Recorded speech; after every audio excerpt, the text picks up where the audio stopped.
Marvel and DC writers love to make everything look sexual. You know, like making a story about Robin getting a boner while he's stuck with Batgirl in a tight place, making the Joker pregnant, then having him throw up a mold baby version of himself, Emma Frost seductively licking blood, or Batman licking Wonder Woman's thighs. Not to even mention that someone actually sat down and decided, you know what, we're gonna have Harley turn into a jacked rabbit. Like, who let furries in DC Comics? Oh, never mind, Nightcrawler's also a furry, so they've conquered Marvel as well. Also, wasn't Nightcrawler a devout Catholic? I mean, why is he of all people saying there ain't no party like a furry party? Like, I guess what I'm trying to say is, these moments in the story used to be called fan service. You know, like adult jokes and scenes and hot-looking women in our superhero cartoons, which probably played a huge role in our taste in women. Or the comic arts of an attractive superhero suddenly taking off their dress or being at the beach, or their clothes conveniently get torn in a certain way. Not to mention the countless arts that were traced from porn by our beloved artist Greg Land.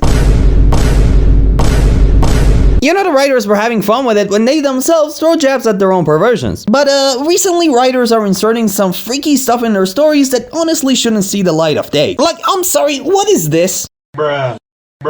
Like, someone please explain to me how 3 girls calling a dude piss lover for a whole page is gonna be relevant to the plot later on. Why is Cheetah over here touching both of her pussies at the same time? Why is Agony licking Gwen Stacy's face like that? But to be fair, anything involving symbiotes can and will turn sexual.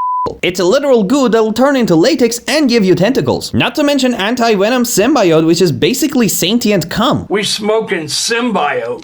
But don't get me wrong, it's not that back then writers weren't putting fishes in their stories. There are countless of instances where Superman was whipped, spanked, and had this weird BDSM thing with Stars of Fire. Which, funny enough, later on being a dummy mummy became her whole thing. Just like how became Wonder Woman's thing. And we just recently went over how Chris Claremont and Mr. Morrison were putting fetishes in their respective comics. But the difference is they knew where to put these scenes to make the story not look that weird. At least by the standard of their own era. And that's why it's called writers disguised.